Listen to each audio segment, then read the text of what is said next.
郵便です。クローデさん。いいよ、私が出るから。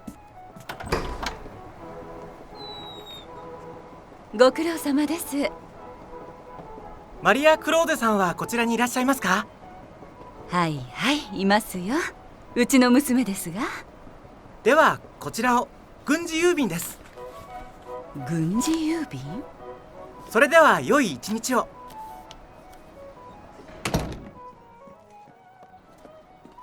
ごめん母さん、どうしたの？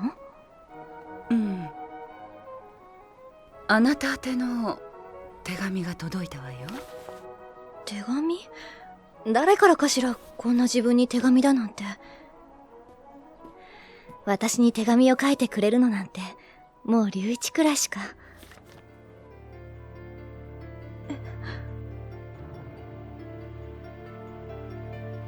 そんな、レイ。あなた死んじゃったって龍一が。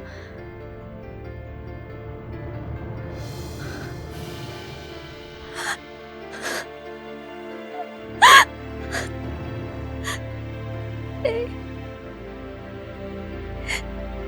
生きているならあなたに会いたい。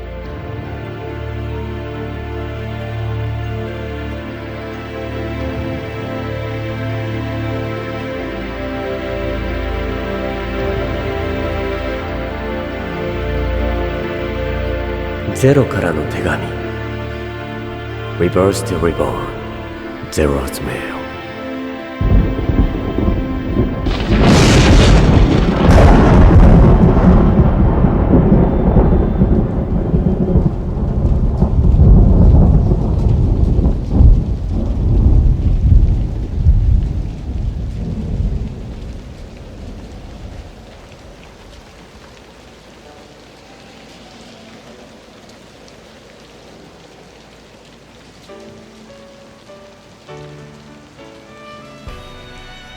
愛しいマリ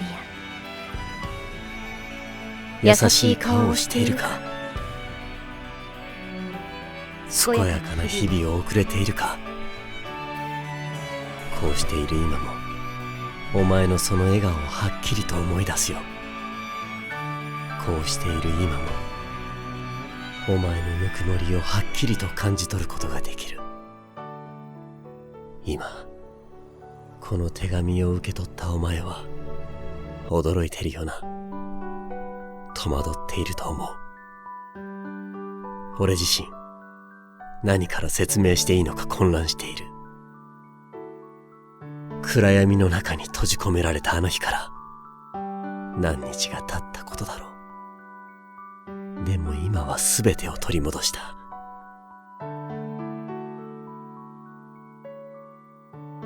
これから俺はお前に残酷なことを伝えなければいけない。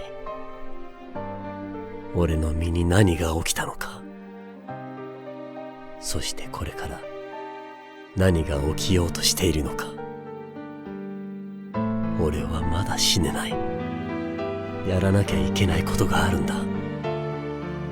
龍一を、彼を救わなければならないんだ。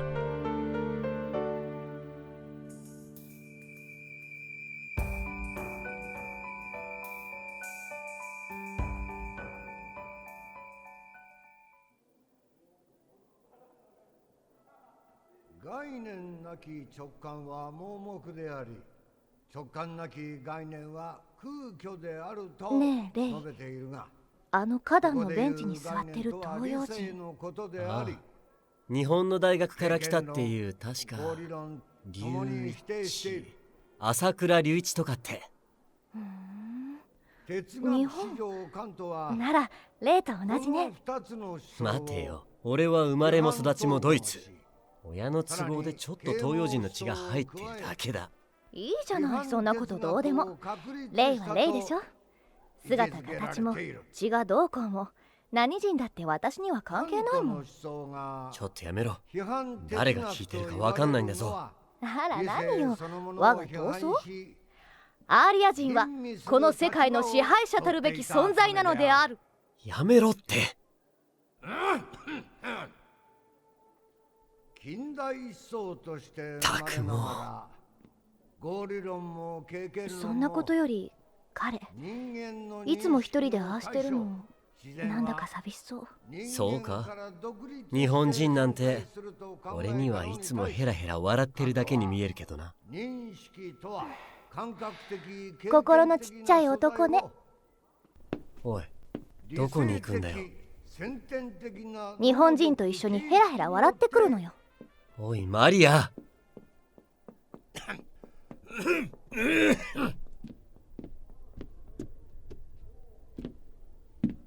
そこの君。はい。名前を何という？はい、レイ・ハルトマンです。ではハルトマン君に尋ねる。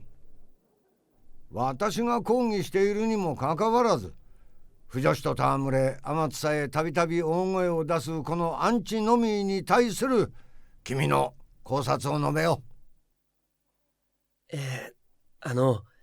つまりですね、女はいつも目が離せない。失礼しました。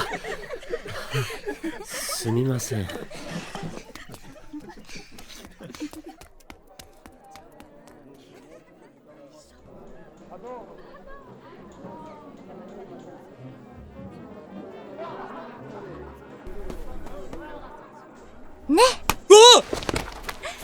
びっくりした？たあ。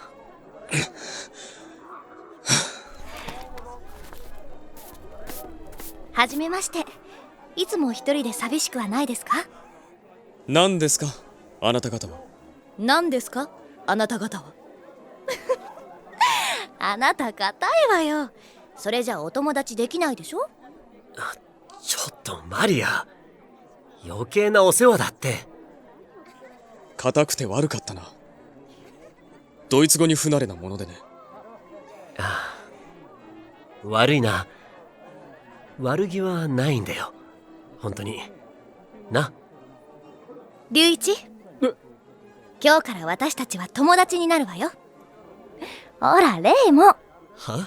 握手は握手。科学者気質というのだろうか。それとも日本人というのはそういうものなのだろうか。シャイというそれとは少し違う。龍一には確認を何度も必要とするような頑固さがあっ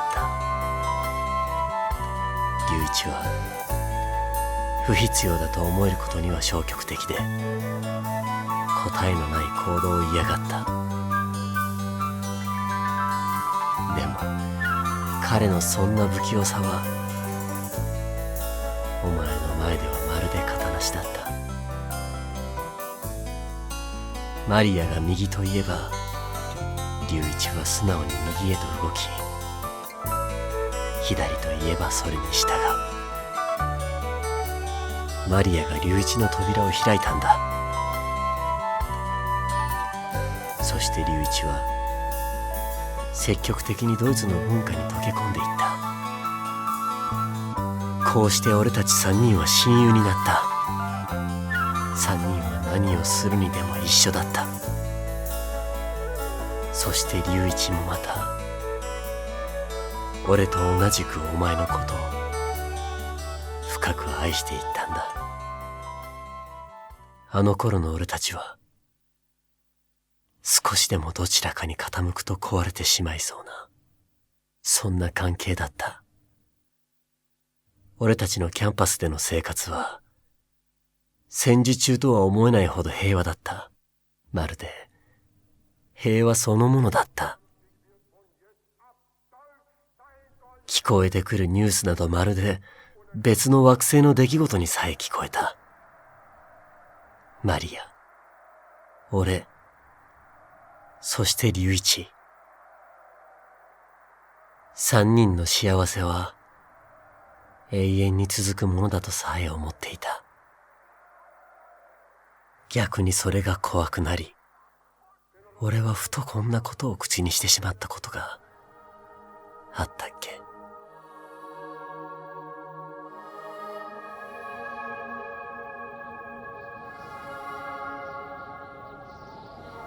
俺たちの記憶をこの思い出をずっと消えないようにするにはどうしたらいいのかな。死んでしまったらさ、跡形もなく消えてしまうんだろ。ずっと忘れたくないよな。こうやって過ごしたことや、これから一緒に作ってく思い出もさ。それじゃあ紙に書いておけばいいだろ。それとも写真に残すか。なんなら遺跡のように鉄や柱にでも刻むか。もしあなたが死んでも、その記憶は死にはしないわ。私の中に生き続けるもの。私が死んでも、時の中であなたが確かに存在したという事実は生き続ける。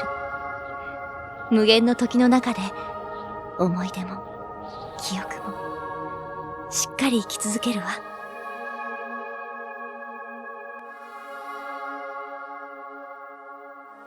お前のこの言葉が今も胸に残っている。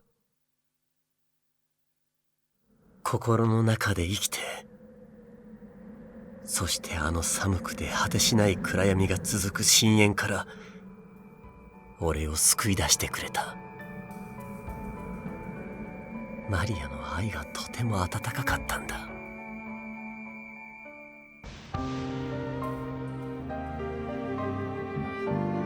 そして俺たちが、いや、俺が最も恐れていた事態が来てしまった。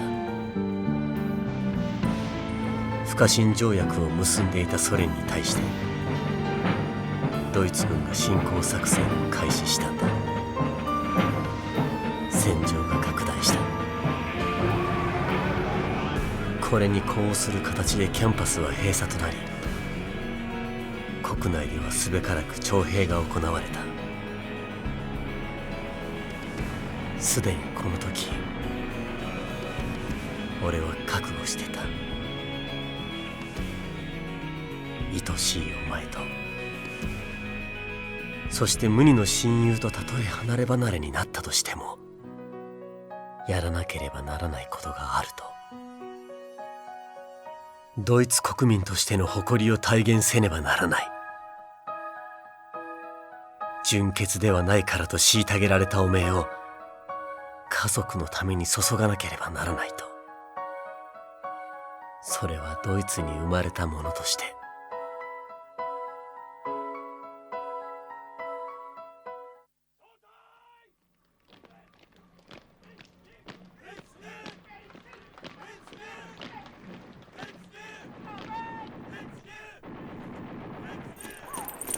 だから俺は国防軍へと志願した。愛する家族と誇りのために。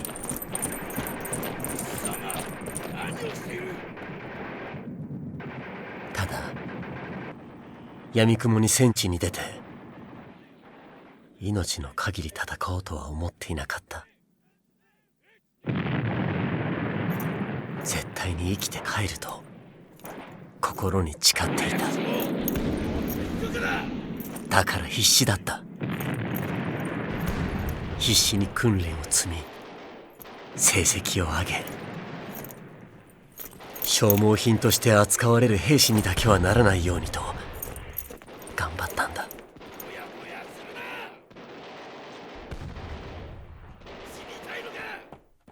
なぜか軍学校には龍一も同じく入隊していた。なぜ日本人の彼が。不思議だった。無性に寝つけなかったある夜、彼に聞いたことがあったんだ。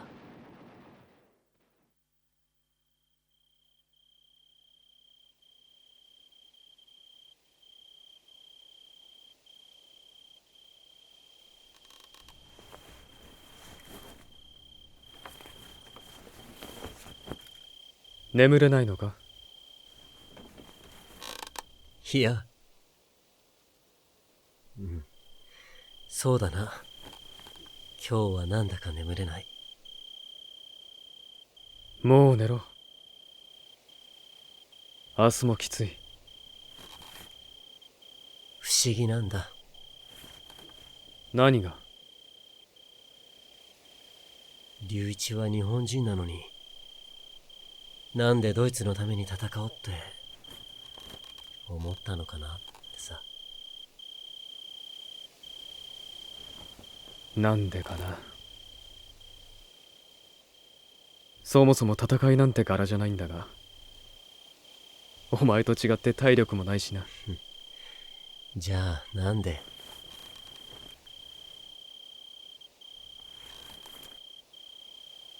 一人ぼっちになるのが嫌になったのかもしれないな。日本ではいつも一人だったからな。龍一。もう一人になるのが嫌なんだ。よくわからんが、温かいということがどういうことなのか知ってしまったのかもしれない。うまく言えんがな。気が済んだか？気が済んだならもう寝ろ。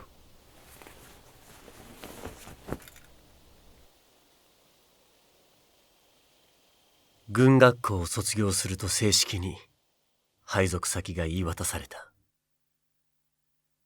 龍一は軍への配属はなされず、大学時代から身を寄せていたハレマイエル博士が主催する軍の研究機関へと移動させられることになった。俺は内心ほっとしたのを覚えている。なるべくなら彼には戦場に出てほしくなかったから、戦場に出ることでマリアの悲しみが倍になってしまうのが怖かった。龍一になら任せられる。ミュンヘンもいずれは危なくなるだろう。そんな時、近くにいてお前を守っていてほしかったんだ。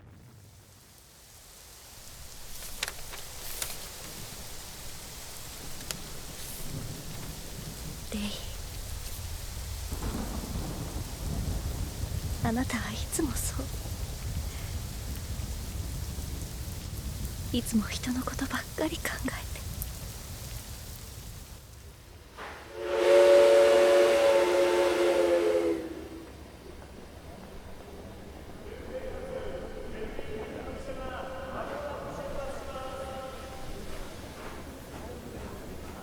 戦地へと旅立つ日、俺は龍一とある約束を交わした。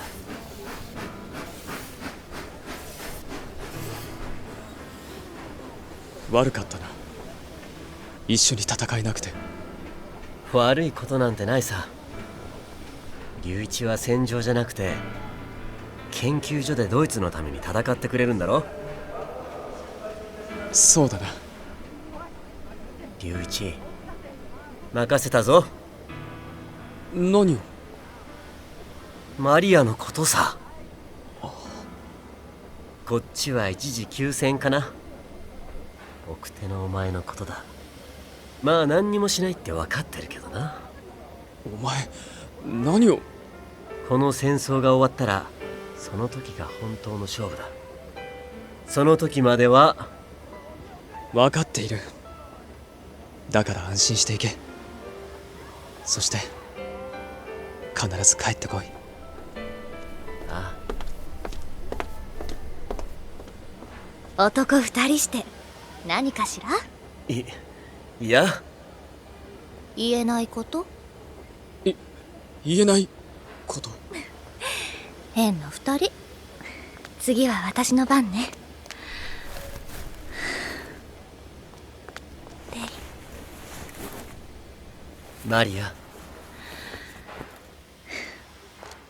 この花を見たら私のことを思い出して。このヨーロッパにならどこにでも咲いてるわ。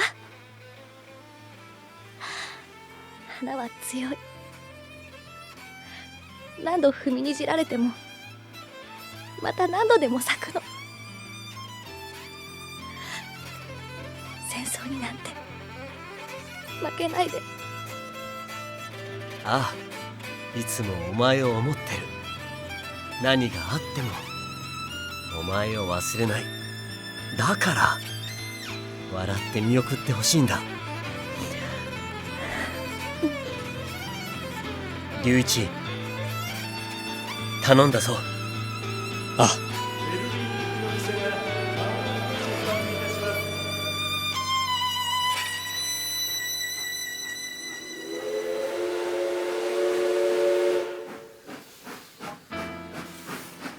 旅立つ前、俺たちは記念に写真を撮ったね。3人がいつも一緒にいたという証として。右に俺、左に龍一、そして真ん中にはお前が微笑んでいた。その愛おしい笑顔は俺の心に深く刻まれているんだ。永遠に続く友情として。ただあの時の俺にはこれが最後の写真になってしまうとは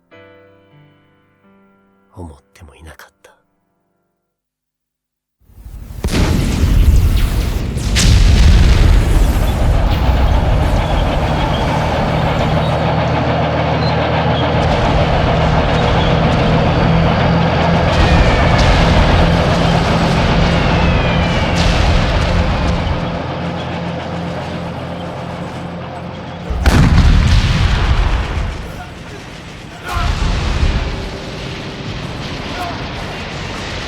とにかく俺は戦った。明日のことなど何もわからなかったけど、なんとか戦争が終わるまで生き抜いてやろうと戦ったんだ。お前の元へ帰るために。その笑顔にただ触れたくて。愚かしい戦いの中で昨日まで隣にいた奴が死んでいった。さっきまで笑っていた奴が次の瞬間にはただの死体に変わっていた。たくさんの部下も失った。本当にひどいところだった。そんな戦いの最中、特務担当上級士官アルカイスト技術大佐からの匿名で俺だけが前線から呼び戻されたんだ。そして俺の運命が狂い始めた。出頭した先は龍一が勤務するハレマイエル機関だった。龍一が戦場から呼び戻してくれたのか。いや、彼にそんな権限はなかった。日本人の龍一がどう手を尽くしたってそんなことはできなかった。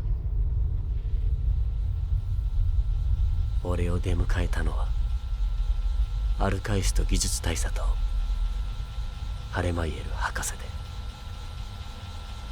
そこに龍一の顔はなかった。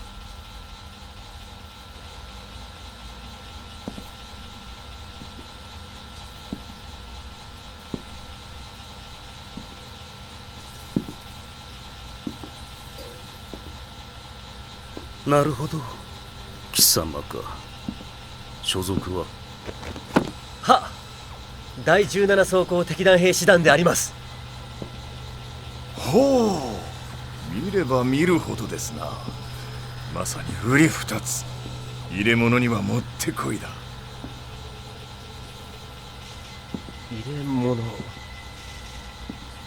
入れ物ですか？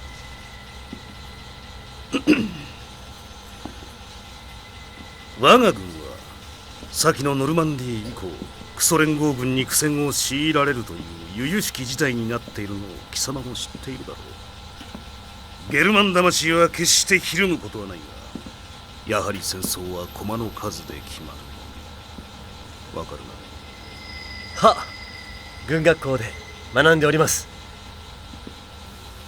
しかしもしもの話だが、一騎当選の能力を秘め、決してひるむことのない兵士を大量に抱えることができたとしたら、それはどうだ？はっ、少ない数で隊を組み、敵軍を次々と撃滅することが可能かと。頭ならば、もし貴様にその力を授けると言ったらどうする？私にですか？無敵の兵となり、一刻も早く戦争を終結させる。貴様の家族もそう望んではいないか？家族、少し考える時間をいただければ。考える時間をやりたいのは山々だがね、ことは急を要するのだよ。こうしてる間にも多くのドイツ国民が苦しんでいるんだよ。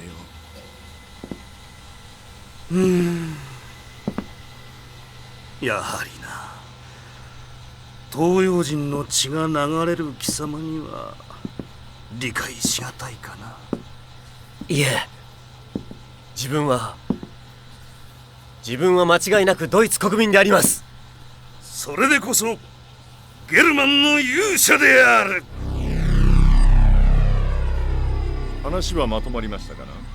ならば総長には早速準備にかかっていただこうか。準備ですか？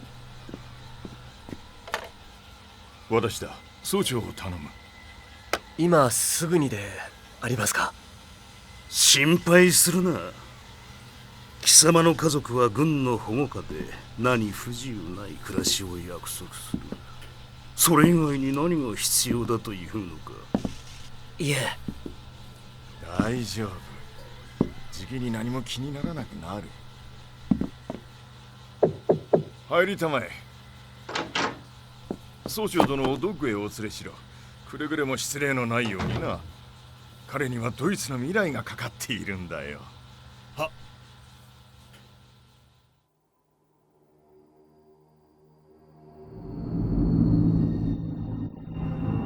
俺はその後、いくつかの検査を終え、手術室のようなところへ連れて行かれた。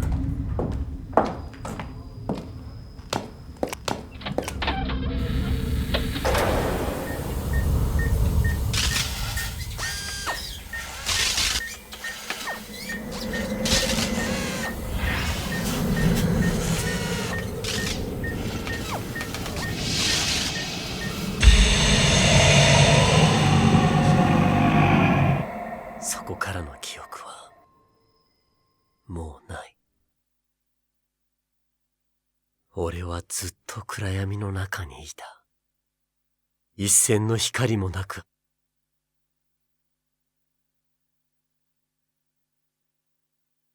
果てしない暗闇。自分の姿さえ見ることができない暗黒の世界。重苦しい重力に支配されているような、身動き一つ取れない、冷たくてまるで深海のような場所だった。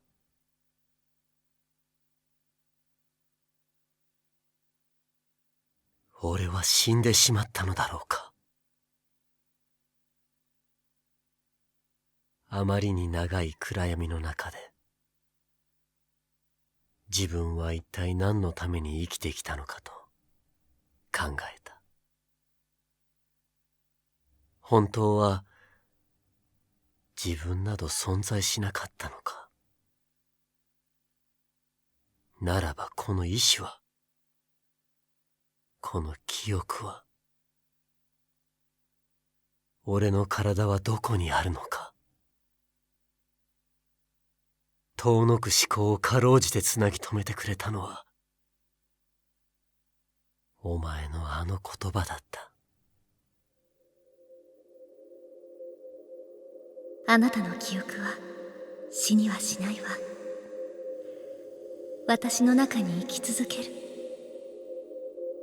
あなたが確かに存在したという事実は無限の時の中にしっかり生き続ける。思い出も記憶も。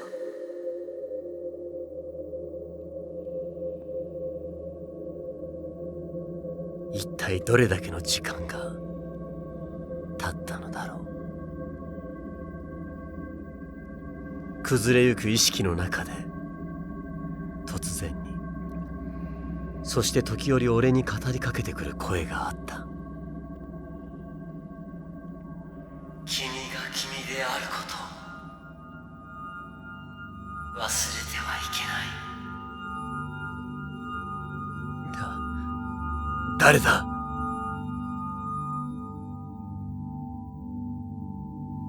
強い意志とかけがえのない記憶。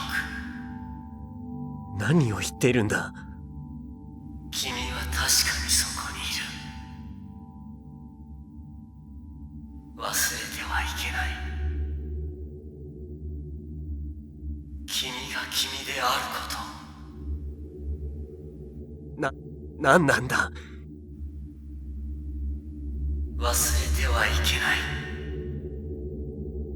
ない。愛する人。一体何なんだ？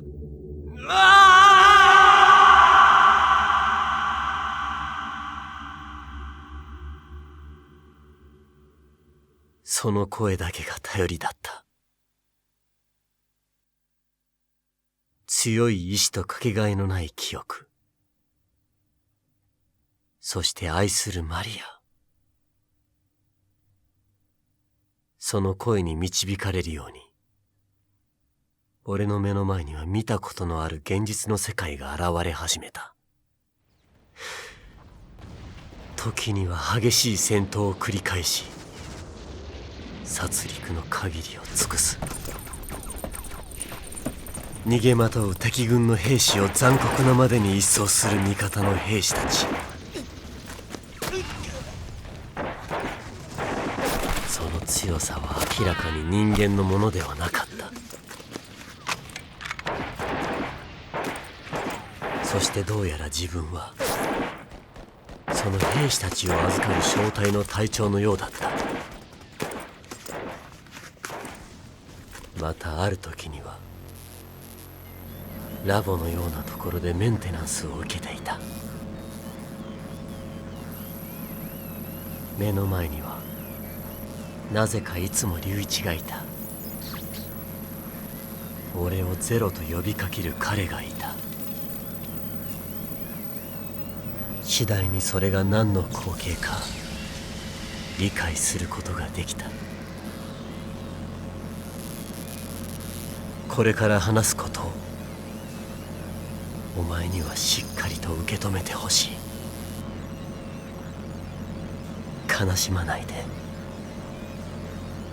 全てをしっかり受け止めてくれ。俺はも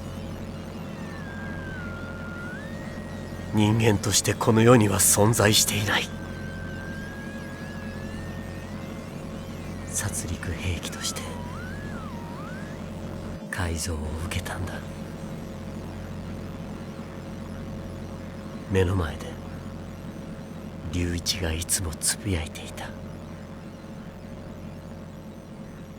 俺のせいですまない。彼が何度も俺に謝っていた。それから間もなくのことだった。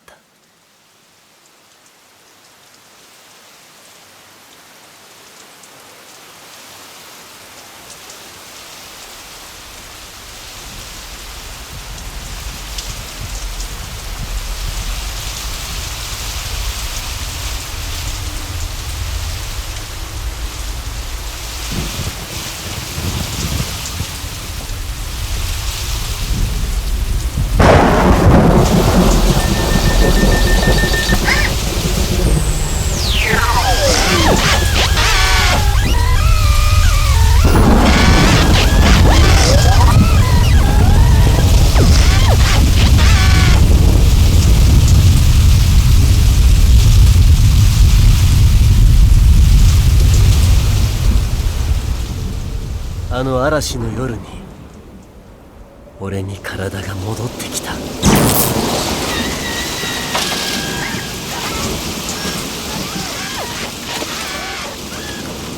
人間の体ではなくなってしまった。でもそれは紛れもなく自分の体だった。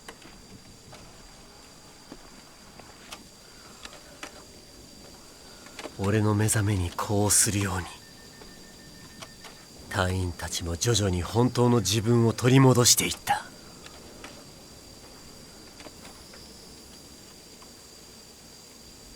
あと何人だ？はい、あとブラボー2とチャーリー1がリバースすれば全員です。リバースか。我々にとってみれば復活というより生まれ変わりを意味するリボーンというべきだな。気がつけば体は機械だったわけだしな。だけど心までは変わっちゃいませんよ。そうだな。そして思い出も。副隊長、お前には帰る場所はあるのか？ええ、ありますよ。こんな体になったらびっくりされてしまうかもしれないですけど、妻と子供がいます。できれば早く会いに帰りたいです。そうか、早く会いたいか。隊長はああ、ずっと愛している女がいる。どうするおつもりですか？このままゴーストとして第4独立遊撃部隊として戦い続けますか？それとも帰りますか？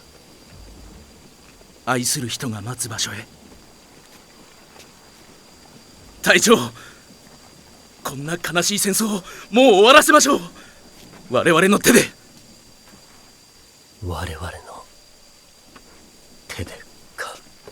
そうです。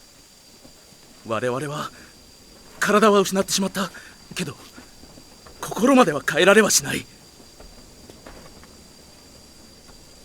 我々は隊長と思いは同じです。そうか、そうだな。戦うか。もう二度と我々のようなものを作らせないためにもこの悪夢を終わりにしよう。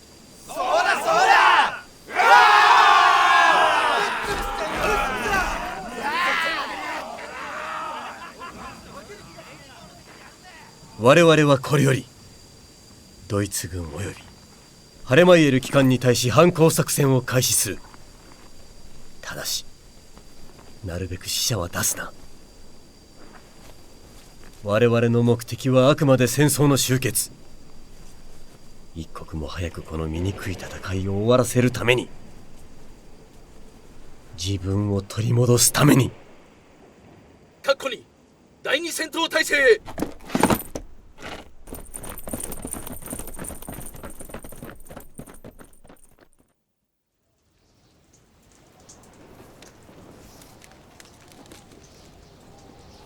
愛しいマリ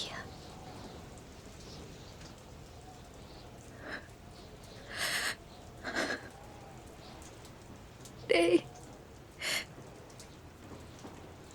一体どうしたらいいの？私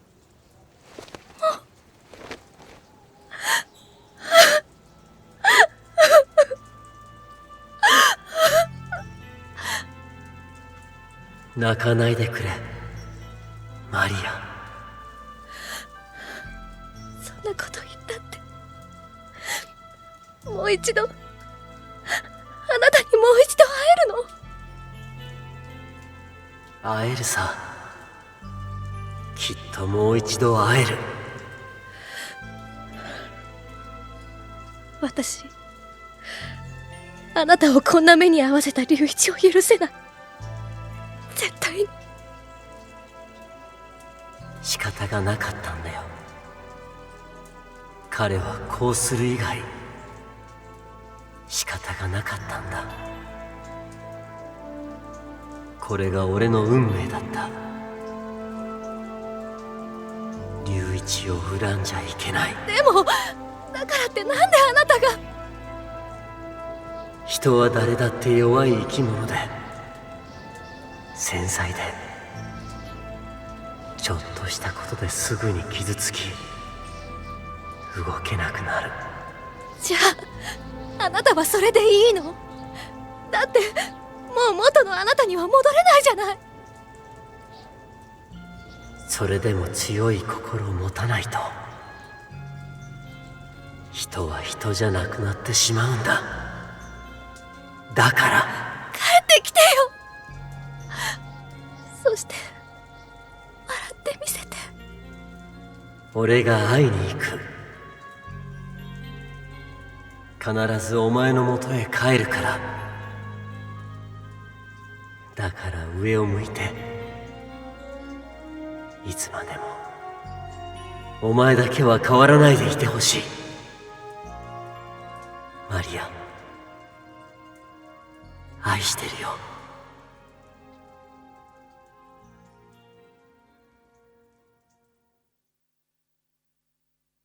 レイ、死なないで。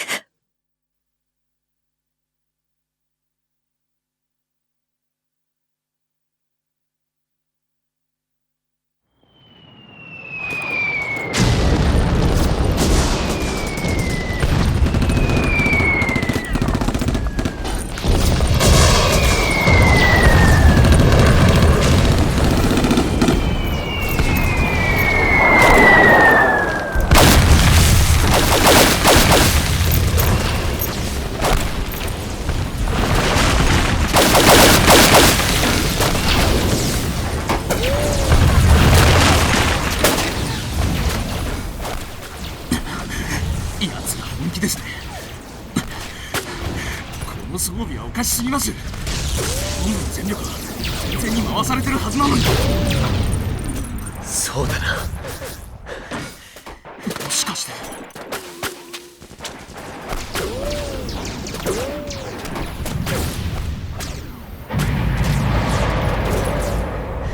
ああ、悪返してよ。ハレマイルは初めからこういう事態を想定していたんだ。我々がリボーンすることを。おそらくプロトが失踪した原因も我々と同じだ。何かの拍子にリボーンを果たして軍から身を隠した。そのことを知ったアルカイストとハレマイルは全てを隠蔽した。その事実を隠したまま次の計画、強襲用人型兵器の大量生産に踏み切ったんだ。不完全なままに。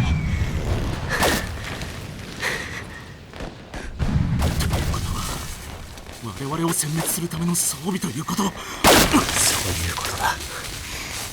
死ぬなよ。絶対に生きて帰るぞ。はい。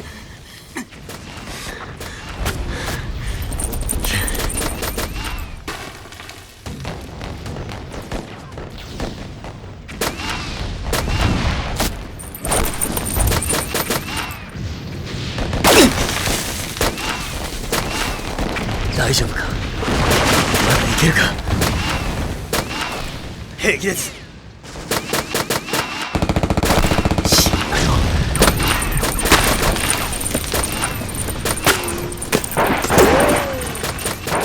エスフィールド、ゼロからデルタ、ゼロからデルタ、聞こえるか？デルタ1、デルタ1、どうした？状況知らせろ。デルタ1。こちらデルタ2。デルタ1も他の部隊ももうやられた。こっちも敵に囲まれてる。応援を頼む。今からそっちへ行く。諦めんな。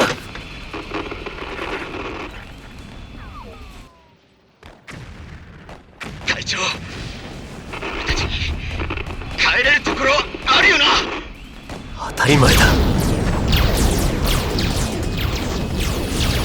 帰るぞ。みんなで帰るぞ。よかった。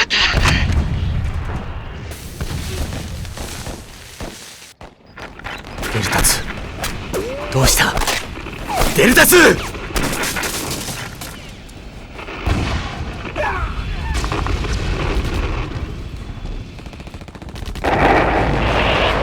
そ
状況は？今のところ全滅かと。なぜ貴様は残念そうな顔を浮かべているのか。いえ、所詮機械は機械ということか。一度壊れたら手に負えん。大佐、生存と確認できるもの1体を発見しました。なんだと？おそらく首謀者のゼロであるかと思われます。まだ生きているんだな。さすがですな、あなたの人形は。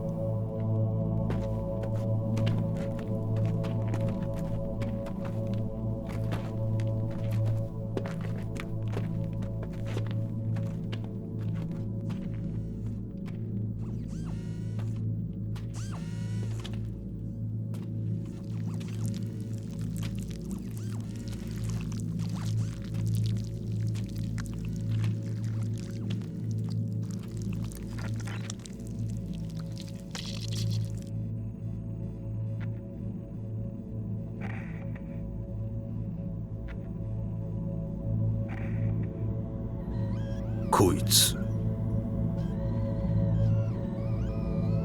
まだ動くのか？バイタル確認。生命反応まだあります。そうか、まだ動けるのか。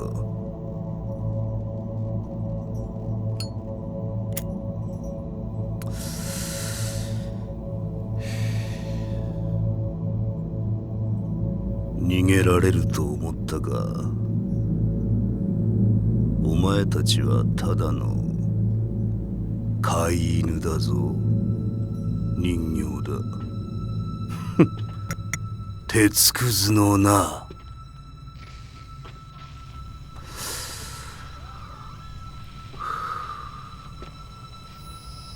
どうした？仲間が死んでつらいか？泣いてみろ。人間のようにな。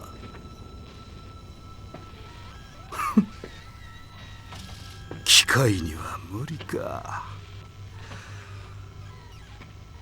思い出になどすがるからこうなる。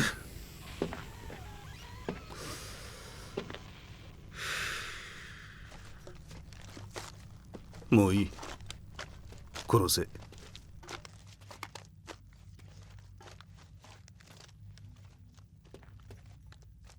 俺たちの方が。うん。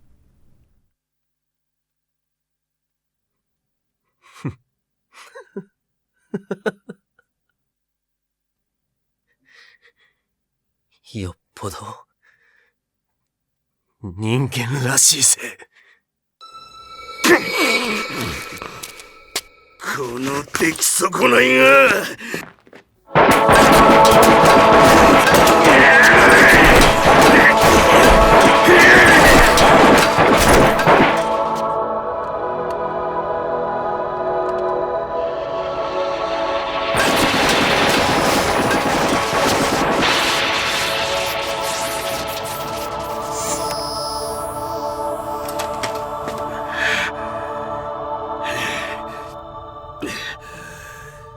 何一つ残すな。こいつらの痕跡をな。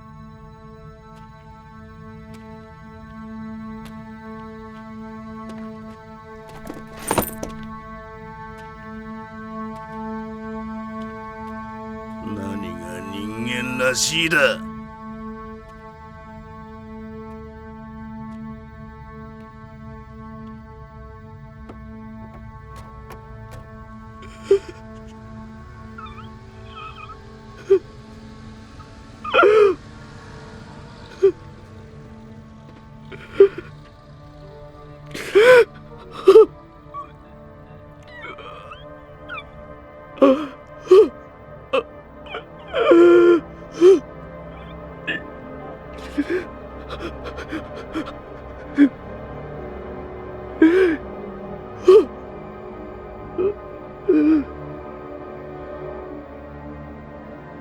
人間らしいか。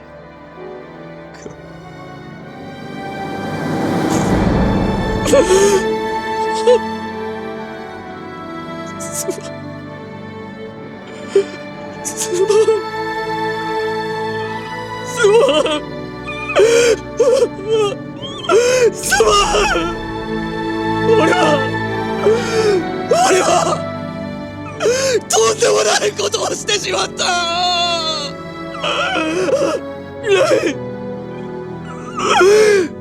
許してくれ。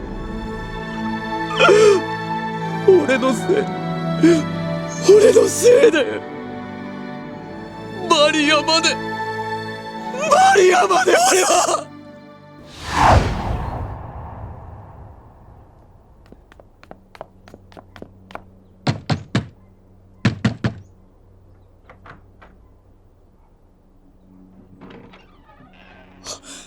マリア。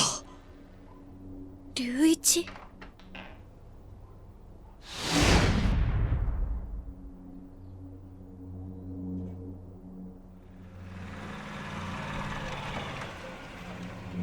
龍一、あなたは本当に変わってしまったわ。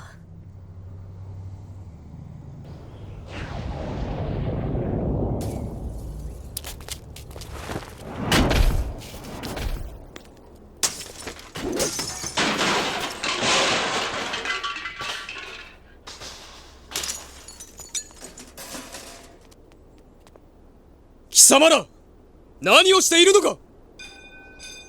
お前が軍の犬か。とっととこの町から出てけ。この人殺し野郎が。龍一、危ない。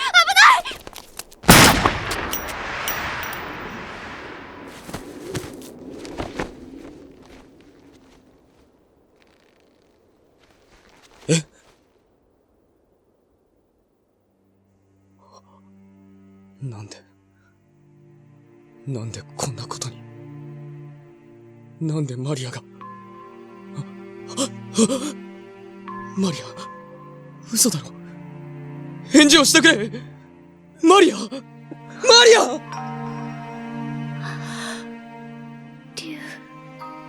一。なんで君が俺の代わりに。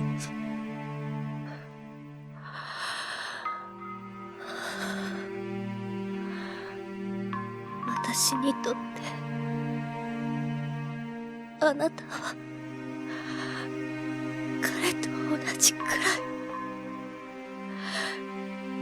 大切な人だった。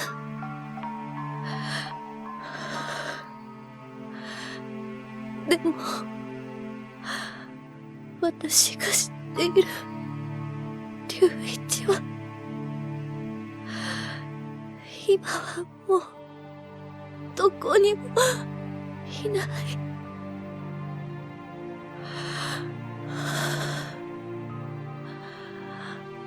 明日そんなに遠くない明日、私が好きだった龍一にもう一度だけ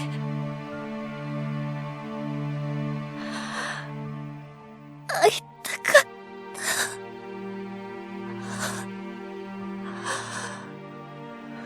た。マリア、嘘だろ。マリア、嘘だって言ってくれ。マリア！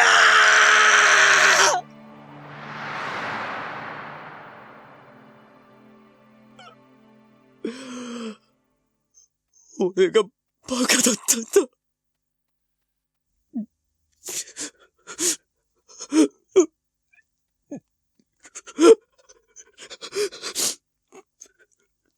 レイ、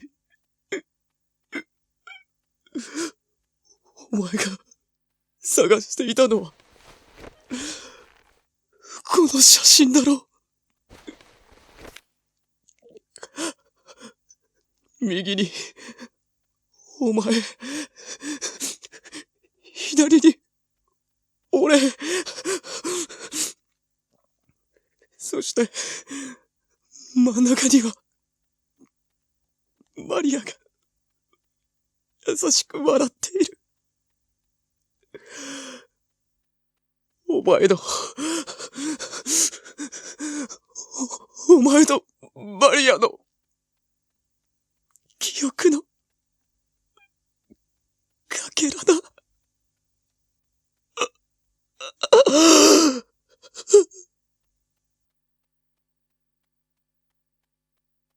すまん、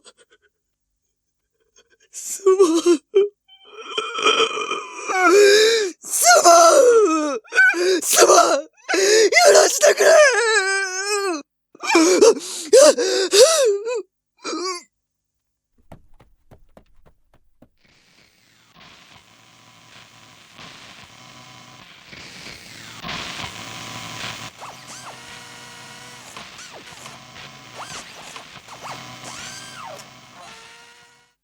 そうか。俺はこれを探していたのか。俺はこんな風に笑ってたんだ。俺たちはいつも一緒にいたんだな。マリア、いつもお前は優しく笑ってくれてたんだな。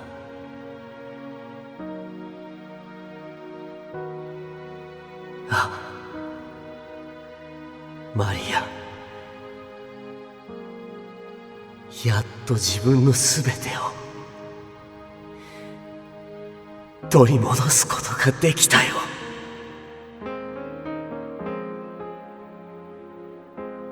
なあ、マリア、聞こえるかい？龍一は、あいつは大丈夫かな。これからあいつ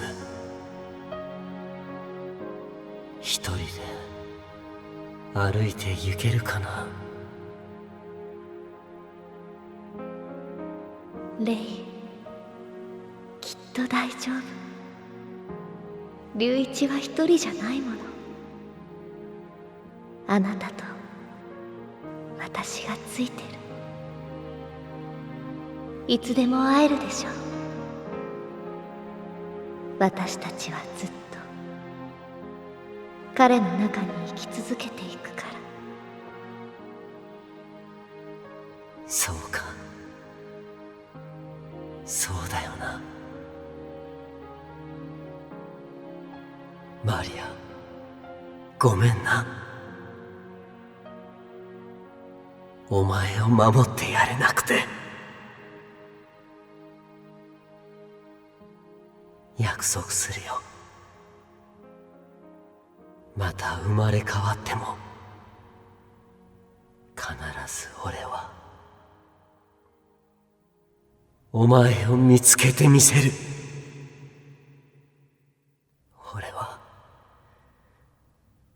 俺は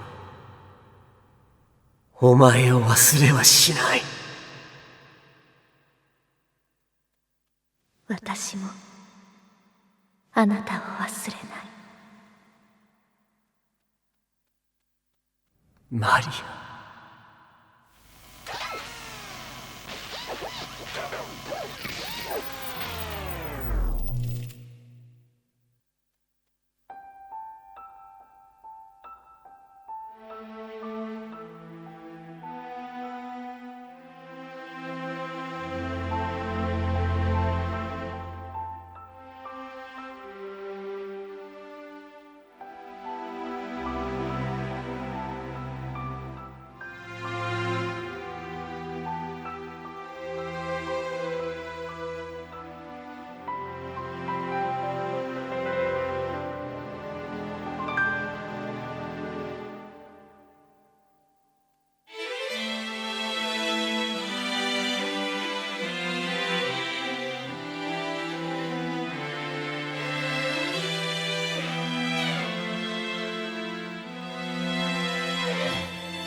この手で抱きしめて眠れるのなら僕の腕の中で消してあげよう。また生まれ変わっていつの日か笑い合えたら君を忘れはしない。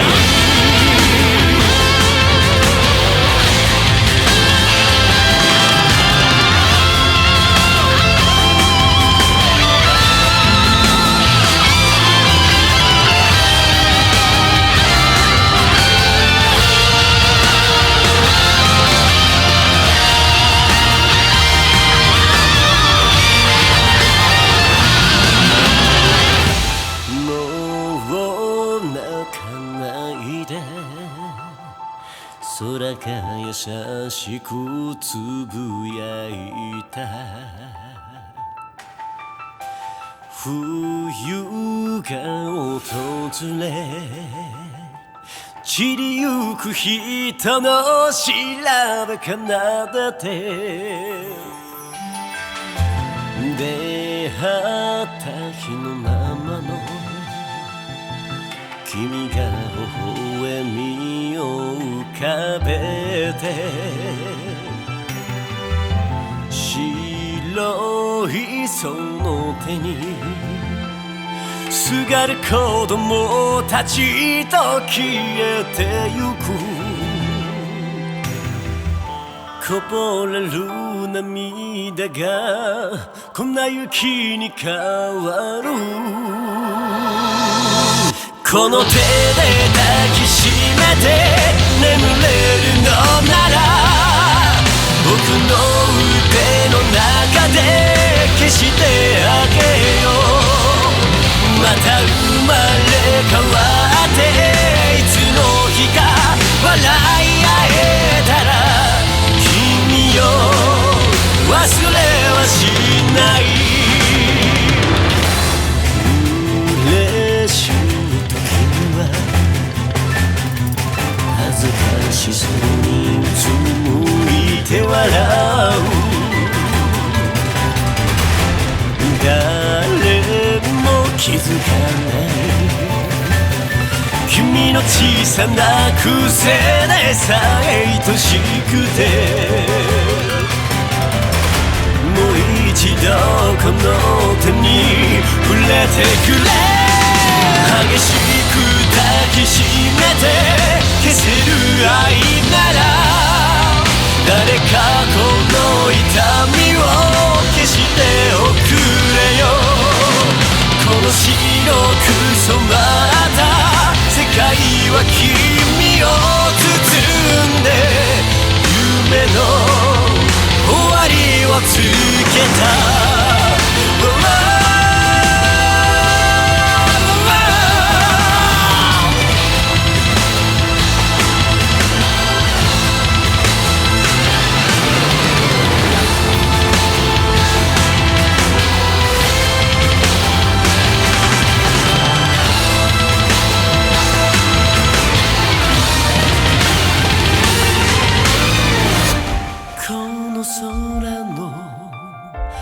どこかで笑ってる君がいるから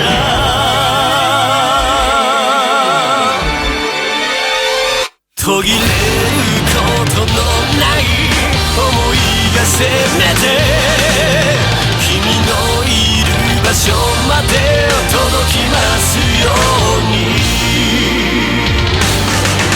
この命捧げて君を救えるならこの身に火を放ち笑ってみせようまた生まれ変わっていつの日か笑い合えたら君を忘れはしない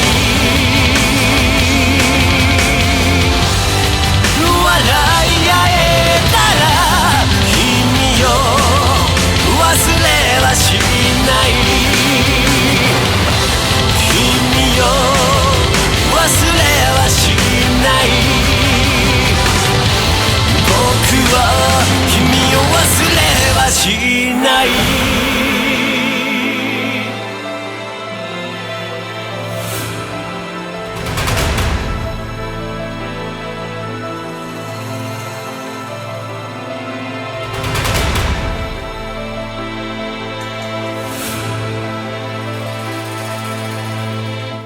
この世界にいつか戦争のない平和が訪れることを心から祈る。